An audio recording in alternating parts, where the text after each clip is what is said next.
सच्चे दिल से की गई दोस्ती इंसान को जानवरों, परिंदों और दुनिया के हर कोने से जोड़ सकती है। एक घने हरे भरे जंगल के किनारे एक छोटा सा खूबसूरत गांव था। इसी गांव में 3 प्यारी सी सहेलियां रहती थी, नूर, सेहर और लाबा। तीनों बचपन से एक साथ बड़ी हो रही थी। वो हर रोज जंगल में जाती, हंसती, खेलती और जानवरों से बातें करती।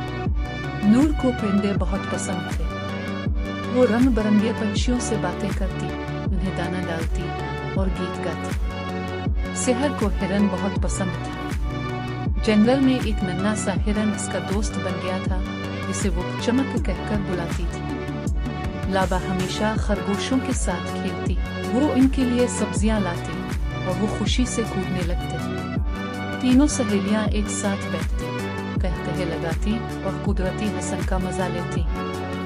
जंगल उनका दूसरा घर बन गया था। एक दिन जब जोर की बारिश हुई तो वो एक दरख्त के नीचे छुप गई। वहां उन्होंने एक नन्हे चूजे को सर्दी में कांपते देखा। तीनों ने मिलकर चूजे के लिए पत्तों का नरम बिस्तर बनाया। चूजा खुश होकर उनके अर्ध गिर्द नाचने लगा।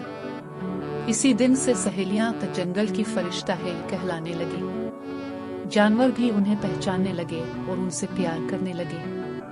कहानी हमें सिखाती है कि कुदरत से मोहब्बत करने वाले दिल हमेशा रोशन होते हैं। दोस्ती, मेहरबानी और फितरत से रिश्ता सबसे